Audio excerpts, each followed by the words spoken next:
Alors bonjour, nous sommes le 13 décembre. Je vais faire la suite de ce que j'ai commencé, une vidéo de 3 heures sur les traces de l'Antéchrist. Et premièrement, on va faire un petit suivi de la conclusion de la rencontre du COP28 d'hier. On va entrer dans une partie aussi astronomique et on va analyser d'autres éléments qui nous rapportent à l'Antéchrist. Vous savez, le but de cette vidéo-là a été avant tout de réellement démontrer à quel point les choses avancent rapidement. Ça, c'est le premier élément, si vous voulez. Le second élément, c'est que c'est cette étude-là sur l'identité de l'Antéchrist qui, ma foi, selon moi, les preuves sont irréfutables il s'agit de Charles, eh bien, nous amène un parallèle très intéressant par rapport aux choses que j'ai démontrées depuis 3 mois et les signes dans le ciel qui se produisent devant nous. C'est absolument incroyable, dont notamment, je vais vous rappeler ceci. Alors, si on se transporte dans le stellarium, on a vu au 27 décembre un signe astronomique qui s'apparente exactement au psaume 19 qui justement nous parle que les cieux racontent la gloire de Dieu et dans lequel la fameuse tabernacle ici que vous voyez ou cette tente-là, dans lequel le héros, le soleil, sort comme un époux, ok? Alors on a vu idéo qui veut dire époux, etc. Donc bref, cette fameuse agglomération ici d'étoiles que vous voyez est ni plus ni moins connue par les astronomes sous le nom de l'astérisme de la Théière. Alors ici, on le voit, vous reconnaissez l'agglomération d'étoiles ici, qui est vraiment le cœur du Sagittaire. Eh bien, la Théière, ou l'astérisme de la Théière en Sagittaire. La Voie lactée est la vapeur sortant du bec. Le centre galactique Sagittaire A est situé au sommet du bec. Vu de l'hémisphère nord, les étoiles les plus brillantes de la constellation forment un astérisme facilement reconnaissable sous le nom de la théière. Ok, vous l'avez ici. Alors donc, on voit le bec ici qui verse, ni plus ni moins, que le cordon de la voie lactée qui peut être aussi synonyme de voie laitée, du lait. Et ce qui est intéressant, à titre de rappel, dans les psaumes 19, au verset 4, on nous dit leur retentissement parcourt toute la terre. Mais lorsqu'on regarde dans la Strong, la concordance, au verset 4, nous avons que their line is gone out. Les lignes, si vous voulez, et on regarde, c'est réellement des cordons, des lignes de mesure, et ça correspond exactement à un astérisme, c'est-à-dire le fait de relier un amalgame d'étoiles avec des lignes pour en faire des dessins exactement comme on a ici, qui nous donne cette fameuse théière qui déverse son bec ici. En plus de cela, on voit que tout ce signe astronomique-là se produit à l'intérieur du Sagittaire, qui lui-même correspond à un archer qui tient une flèche, qui tient un arc et qui a une couronne. Et on nous dit de l'Antéchrist qu'il va recevoir une couronne et un arc. Et le mot arc est 71,98 dans la concordance. Et à titre de rappel, lorsque Noé sort de l'arche, on le voit à Genèse chapitre 9 verset 16, and the bow, le bow qui est l'arc, 71,98, qui signifie toutes ces choses-là en même temps, c'est-à-dire un arc, comme réellement un arc pour la chasse, un archer à la fois et un arc-en-ciel, ayant vu que Charles a reçu réellement une couronne et un arc-en-ciel en même temps. Et Charles a reçu cela le 22 janvier 2020. Donc cette couronne et cet arc-là. Et on nous dit en plus que l'arc, ici, voyez-vous, de bas ici, 71,98, se retrouve dans les nuages. Et La Voie lactée est un nuage cosmique, mais c'est un grand nuage qui est visible si vous vous éloignez des grandes villes et de la luminosité, de la pollution lumineuse. Vous allez voir que c'est réellement comme un énorme nuage qui, se, qui est majestueux, qui se lève dans le ciel. Et le Sagittaire est au centre de ce nuage-là. Alors, tout indique que c'est réellement un endroit du ciel, d'ailleurs, qui se fait appeler la porte d'or à cause de sa couleur dorée. Je vous ai montré les deux cordons dans lesquels chacun des témoins, à proprement dit, se situe. Cette couleur dorée-là lui a donné la réputation de se faire appeler la porte d'or. Et donc l'astérisme nous produit ici une belle théière. Et si on regarde un peu l'histoire relative au développement des théières et du thé, le thé étant un des symboles des Britanniques, si vous voulez, ou des Anglais, ça nous le savons, eh bien vous allez vous douter que l'origine est plutôt de l'Asie, notamment la Chine. Eh bien regardez un peu d'informations là-dessus, vous allez être étonné de voir que tout se regroupe. On voit que l'histoire de l'humanité s'est développée selon les prophéties bibliques. En voilà encore une preuve. Et c'est une preuve insoupçonnée, ok? Alors, une brève histoire des théières. Le Cha Ching, le premier livre sur le thé, paru en Chine en 1680. La légende raconte que le thé y fut consommé pour la première fois il y a plus de 3000 ans. Alors, 3000 ans avant l'apparition du premier livre. Ça nous met très loin en arrière. Mais c'est sous la dynastie Tang, qui est en 618 et 907, que la boisson est devenue à la mode, dont le thé sauvage. Les premières importations significatives de thé en Europe sont arrivées au début du 17e siècle et sont devenues grâce au développement par le Portugal, des routes maritimes vers la Chine et aux compétences commerciales des Néerlandais. Notamment, il y a eu un débat quant à savoir si les Chinois utilisaient des théières à cette époque. Donc, on voit consommé il y a 3500 ans avec la dynastie Tang, le premier livre paru sur le thé, comment le faire, comment le laisser infuser, etc. Les premières exportations et importations en Europe au 17e siècle, si je résume ça. Et tout à coup, il y a un débat à savoir si les Chinois utilisaient des théières à cette époque. Si tel était le cas, ils auraient représenté un changement assez récent par rapport à la méthode traditionnelle de la préparation du thé dans laquelle la boisson était infusée dans des casseroles ouvertes ou dans des tasses elles-mêmes.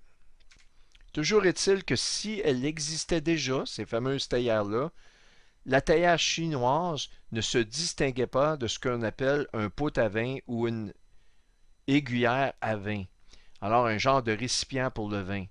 Ce n'était pas des théières comme on le voit ici, à proprement dit. Les récipients de ce type étaient exportés avec le thé lui-même et s'ils n'étaient pas réellement destinés à la fabrication du thé, ils pouvaient avoir été interprétés comme tels ici, en Occident. Une véritable distinction entre les aiguillères à vin et les théières n'a été établie qu'en 1694. Alors donc, la théière qu'on connaît aujourd'hui, finalement, c'est en 1694. Les théières que je veux dire européennes ou américaines, de ce qu'on utilise, c'est réellement à partir de cette année-là qu'il y a eu une distinction entre les anciennes théières qui s'apparentaient plus à des pots à vin, ok? Lorsque la compagnie britannique des Indes orientales a ordonné que les théières fabriquées pour elle en Chine doivent avoir une grille avant le bec. Autrement dit, ils voulaient une sorte de barrière percée à l'endroit où le thé entre dans le bec verseur afin de retenir les feuilles de thé. Alors, il y a, pour faire ce cours, là, il y a une relation directe entre les Britanniques, le développement des théières et le thé et l'origine du thé qui serait à proprement dit en Chine. Et ce qui est étonnant, c'est que le symbole du dragon rouge est un symbole apparenté à la Chine. Et si on considère encore l'armoirie du prince Charles, eh bien, on y a vu qu'il y a un mariage avec le dragon rouge. Et par conséquent, la théière est reliée donc au dragon rouge de cette façon-là, à tout le moins. C'est une conclusion générale qu'on peut faire que réellement, la parole, c'est une preuve que la parole est vivante parce qu'elle transpire dans chacun des éléments qu'on peut regarder. Si on analyse l'histoire, si on analyse le développement de l'astronomie, toutes les différentes facettes, si vous voulez, du monde dans lequel on vit, tout nous ramène au Créateur qui est Christ, qui est Dieu l'Éternel. Eh bien maintenant, hier, c'était une grande journée, comme vous savez, le COP 28 ou le COP 28. Il semblerait que ça ait été des négociations très difficiles parce qu'ils ont dû demander une extension sur le temps de la durée de ce rassemblement-là dans lequel, je le répète, 70 000 personnes sont impliquées. Alors, à l'intérieur de cela, il y a des chiffres 7 à... C'est réellement une symbolique qui est extrêmement occulte. 7000, 7000, on a 70 000, on a le chiffre 7 qui revient. Mais aussi, hier, de ce que j'ai su, ils ont continué à négocier jusqu'à 3 heures du matin, heure internationale. Et ici, c'est un article de la presse qui date d'hier, un peu avant la fermeture, le fameux 3 heures du matin, heure internationale. Et heure internationale, vous ferez le calcul pour savoir à quelle heure ça correspond selon l'endroit du globe où vous demeurez. OK? Et ce qui est intéressant ici, c'est que Tom Evans, conseiller politique au centre de réflexion, a mentionné 17 heures avant la fermeture, les 17 prochaines heures doivent voir les champions de l'ambition se mobiliser et isoler ceux qui freinent l'ambition.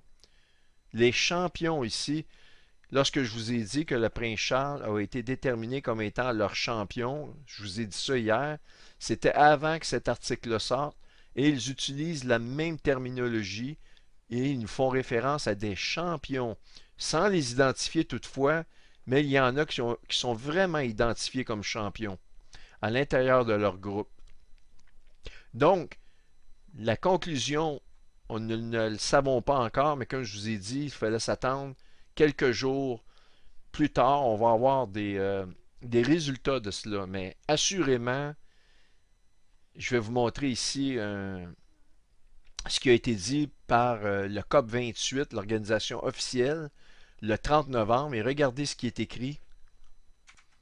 Alors, au 30 novembre 2023, le monde va s'unir pour signaler le départ d'une course de 7 ans pour réduire de 43% les émanations de gaz ou l'utilisation des produits fossiles. C'est un sprint, un départ pour un sprint de 7 ans. Leur agenda est toujours maintenu pour 2030. Vous le voyez ici.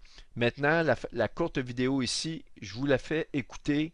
Elle dure 1 minute. La voici. Et après, on reprend.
Alors, il faut être à l'affût. Attendez-vous à des commentaires supplémentaires de l'information qui va ressortir de cette grande réunion du COP 28 ici. Et c'est certain que leur agenda, il ne recule pas, c'est 2030. Ils doivent arriver à leurs résultats en 2030. Ça, on a depuis 15 ans le même discours de 2030. C'est réellement un agenda qui est fermé sur cette année-là. Alors restons à l'affût. Mais ce qui est incroyable, c'est que de façon euh, inattendue, il y a eu une réunion d'urgence du Conseil de sécurité à l'effet de pouvoir demander un cessez-le-feu de la guerre avec Israël, un cessez-le-feu sans condition. Et les pays au nombre de 193 se sont réunis hier, en même temps que cette grande réunion-là s'achevait. Ça ne peut pas être un hasard. Et regardez les résultats du vote. Alors, le résultat en faveur du cessez-le-feu immédiat sans condition, 153 pays. Contre le cessez-le-feu, 10 pays. Il y a eu les États-Unis qui étaient à l'intérieur de cela. Il y avait évidemment Israël et certains autres pays, mais je peux vous dire que les États-Unis se sont opposés au cessez-le-feu. Donc, ils montrent encore qu'ils sont derrière Israël. Et il y en a 23 qui se sont abstenus.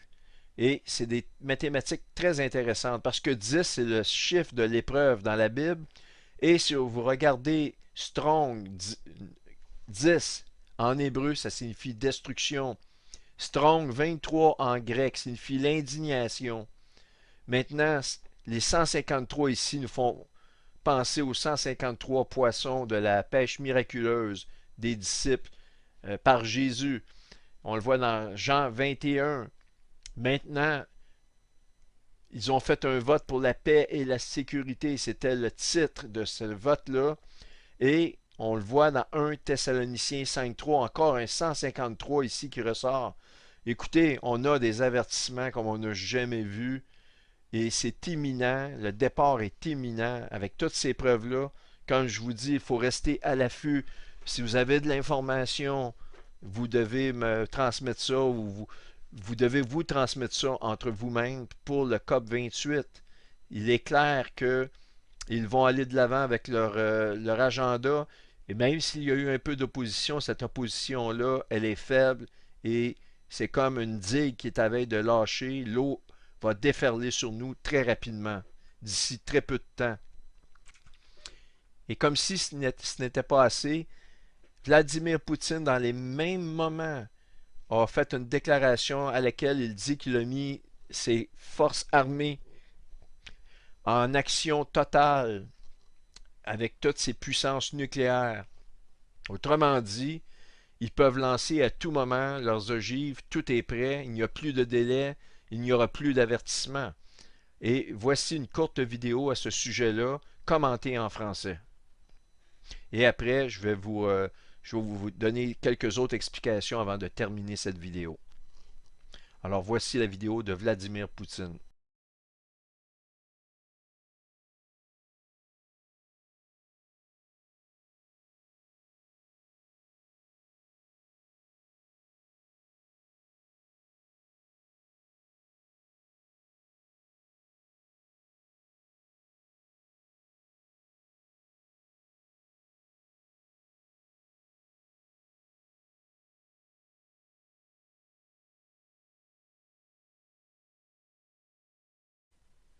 Maintenant, on continue. Une dernière chose que je veux vous montrer avant de clore cette vidéo-là.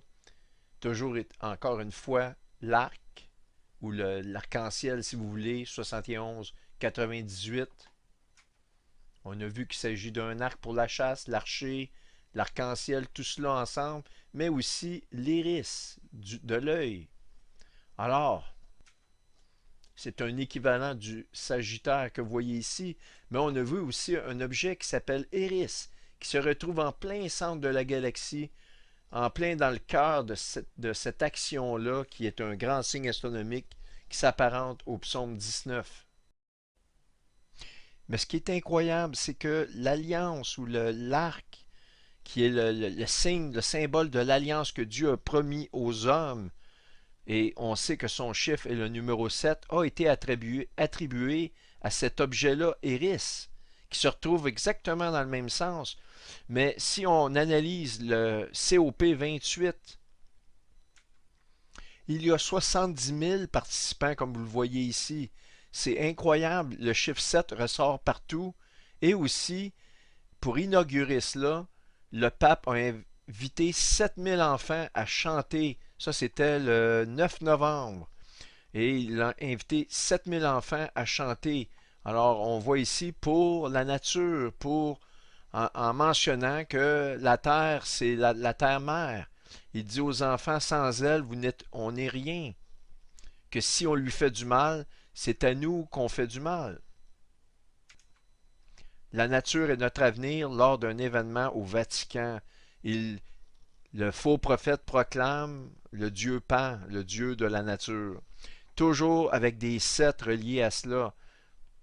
Alors, d'une part, on a le 7 qui est l'œil de Dieu, l'enlèvement se fait en un clin d'œil, mais d'autre part, pour les païens, c'est Osiris, et l'œil d'Osiris qui a lui-même été occulté, qui a fait un clin d'œil au même moment où on votait pour la paix et sécurité, c'est-à-dire le 12 hier, et au même moment où le COP 28 clôturait. Donc on nous dit, surveillons l'occultation de Betelgeuse qui signifie la venue du rameau.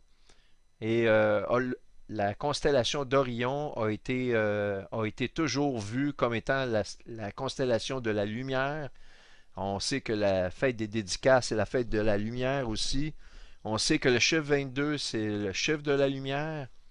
On sait que Satan, c'est l'ange de lumière. Et on sait que Jésus est la lumière du monde. Et tout cela a été occulté par Léona, un lion. Ça peut avoir une connotation double. Jésus étant le lion de la tribu de Juda, et c'est un lion où l'Antéchrist sera issu de la maison du lion, dont le symbole c'est celui de l'Angleterre. Parce que l'objet s'appelle Léona, qui signifie lion, ça on l'a vu. Maintenant, qu'est-ce qui est intéressant? Le début de l'occultation va commencer, on nous le dit ici, au Mexique et le sud de la Floride. Mais avant, qu'est-ce qu'il y a à l'ouest de la Floride? Eh bien, c'est le Mexique. Je vais y revenir rapidement. Donc, le début de cette occultation-là, de clin d'œil, si vous voulez, on peut dire cela, qui est aussi le fait que le bras d'Orion, le bras droit d'Orion tombe, et je vous remets ces versets-là rapidement. Malheur au pasteur du néant. Un pasteur ou quelqu'un qui va paître des brebis, qui abandonne ses brebis. Eh bien, le Dieu païen qui est pastoral, qui est pasteur, qui est berger, eh bien, c'est le Dieu Pan. Alors, le Dieu Pan, c'est le Dieu vert, et c'est Charles, je m'excuse, mais c'est Charles qui s'est identifié lui-même au Dieu vert. Je vous en ai donné les preuves. Eh bien, on nous dit de ce Dieu-là, malheur au pasteur du néant, que l'épée fonde sur son bras et son œil droit, le bras droit et l'œil droit, que son bras se dessèche et que son œil droit s'éteigne. On parle du bras droit de la constellation d'Orion. Voyez-vous ici, ça c'est le visage, le ventre, donc le bras gauche est ici, donc le bras droit est là. C'est Betelgeuse qui a été coupé ici, faisant tomber le bras droit. La constellation d'Orion signifiant la lumière, mais aussi est donnée à Osiris, particulièrement l'étoile Betelgeuse correspond à l'œil d'Osiris. Donc, ni plus ni moins, Zacharie 11 s'est accompli dans le ciel, ce qui veut dire, selon moi, que l'accomplissement physique sur terre de cette prophétie-là est sur le point de s'accomplir, réellement très rapidement. Alors donc, sachant que le début, le premier pays à avoir vu, contemplé l'œil droit qui tombe et le bras droit d'Orion qui tombe, c'est le Mexique, que vous voyez ici, Mexique. Et si on constate et on contemple, si vous voulez, le territoire mexicain, nous avons ceci. Considérons le territoire du Mexique ici à l'écran. Et si on le compare à un chauffard, nous avons donc ceci. Regardez la comparaison, c'est extrêmement curieux de voir la forme très semblable. Et cette information-là nous vient de Steve Fletcher. C'est une vidéo très courte qu'il a faite hier. C'est absolument incroyable. Et c'est un pasteur, je pense au Nouveau-Mexique, qui a eu cette révélation-là il y a plusieurs années, des dizaines d'années, que le Seigneur lui a dit à ce pasteur-là, le Mexique est mon chauffeur sur terre. Et on peut constater réellement, si vous voulez, la forme très très proche. Mais ce qui est le plus incroyable, c'est que le chauffeur, c'est comme la trompette de Dieu qui sonne à l'enlèvement. Mais en plus de cela, l'enlèvement se fait en un clin d'œil. Mais il y a plus que cela. L'occultation de l'étoile Betelgeuse qui tient le bras droit du pasteur du néant. C'est au Mexique que ça a commencé. Réellement, c'est au Mexique. Donc, c'est absolument extraordinaire.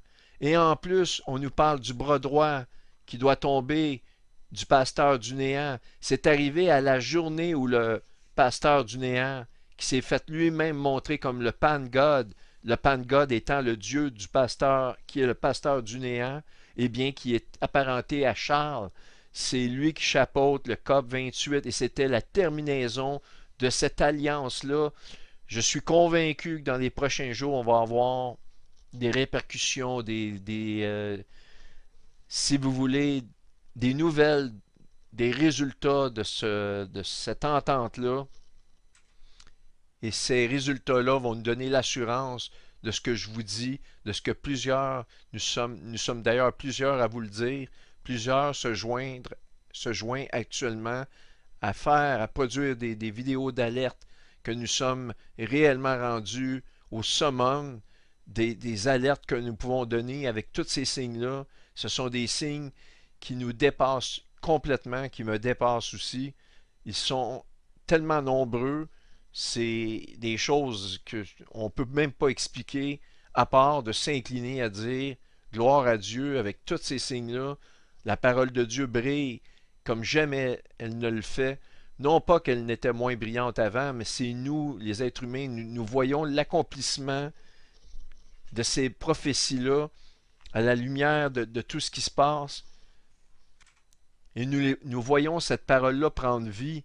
Et c'est une promesse, en fait, c'est une prophétie ou une certitude qu'on nous dit dans le livre de Jean, que la parole est vivante, la parole de Dieu est vivante, et elle s'est faite chair dans la personne de Jésus-Christ.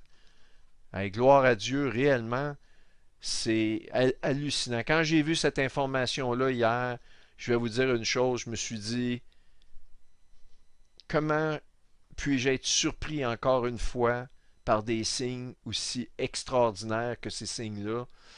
J'ai pensé à un moment donné, à force d'en voir des signes, je vais cesser d'être surpris. Je vais me dire, Dieu est capable de tout, mais toutes les fois, je me laisse surprendre d'être émerveillé comme un enfant. Alors, encore une fois, les deux premières parties de Continental qui ont vu ce signe-là, du clin d'œil, si vous voulez, je vais l'appeler le signe du clin d'œil. C'est en Floride, mais avant le Mexique, parce que elle part de l'ouest et se dirige vers l'est, qui est l'Europe, dont notamment l'Italie. Et l'Italie, en passant, qu'avons-nous en Italie? Eh bien, nous avons le Vatican. Le Vatican, le faux prophète. Alors, on le constate encore ici. Voici l'image. Et nous voyons que le Mexique se retrouve à l'ouest. Donc, si vous voulez, d'environ dans cet angle-là, Le signe a commencé au Mexique et a frappé la Floride pour s'en aller en Europe, Italie. Alors, on a un article, je vais terminer avec ça dans Astronomie. Betelgeuse se prépare à une collision. En fait, on nous dit ici que l'étoile que vous voyez ici, c'est Betelgeuse ici, est entourée d'une enveloppe agglomérée de matière à son voisinage immédiat. Une série d'arcs. OK? Une série d'arcs. Vous les voyez ici, un arc. Alors, l'arc comme celui d'un archer. Elle a produit ça suite à une explosion qui ont débuté à être visibles en 2020, au même moment où le prince Charles a commencé à recevoir sa couronne, a commencé à lancer son agenda vert. Eh bien, l'arc que vous voyez ici, c'est du jamais vu. C'est une photo extrêmement récente qui date c'est l'Agence européenne spatiale du 22 janvier 2013. Donc, très récente, OK? Et on voit l'arc ici. D'autres images qu'on voit ici. Mais maintenant, en rappel, iPad Goat 2 que vous avez tous vu à plusieurs reprises, au moment où on voit George W. Bush qui est dans l'école et qui attend, justement, il était dans une école lorsque les deux tours sont tombées, il y a eu l'attentat des deux tours, eh bien, il se transforme subitement en Barack Obama et vous allez voir le fameux clin d'œil iconique de Barack Obama et je vais arrêter l'image là-dessus, vous allez voir. Shame on, shame on, shame on you, shame on you, shame on you. Il dit shame on you, honte sur vous. Soit dit en passant, honte sur vous. Encore une fois, le vote sur la paix et sécurité. 23, indignation, la honte. OK? On retourne à la vidéo.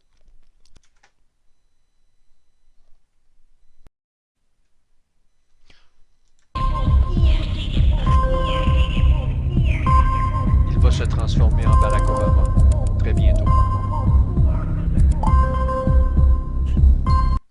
Alors voilà, lorsqu'on parle d'un clin d'œil Eris, regardez ici comme un grain de beauté. Alors imaginez-vous un objet comme Léona, qui est une petite pierre dans le ciel qui passe en avant d'une étoile que vous voyez ici. Mais regardez, constatez que c'est rouge avec un arc vers la gauche de l'étoile, l'étoile étant ici. Imaginez-vous cela. Alors donc, on a eu l'occultation de Betelgeuse par un objet céleste, un clin d'œil. Mais regardez les deux images que je vais superposer maintenant. Nous avons le clin d'œil avec Betelgeuse et son arc que je vous ai montré, avec Léona 319, et regardez Betelgeuse à côté encore une fois. Donc, c'est absolument incroyable. On peut bien remarquer que le visage de Barack Obama, il ne peut pas avoir des joues aussi rouges que ça avec un arc ici qu'on voit. Et justement, ça nous dit que l'Antéchrist reçoit un arc, encore une fois un arc, avec un clin d'œil en même temps. Quelles sont les chances qu'on voit arriver cette situation-là en même temps que l'Antéchrist se prépare à faire son alliance de 7 ans, occultée par un objet dont le chiffre est 7, parce que l'entente de Daniel, c'est une entente de 7 ans. Il n'y a pas que les 70 000 participants, il n'y a pas que les 7 000 enfants, il y a cet objet-là.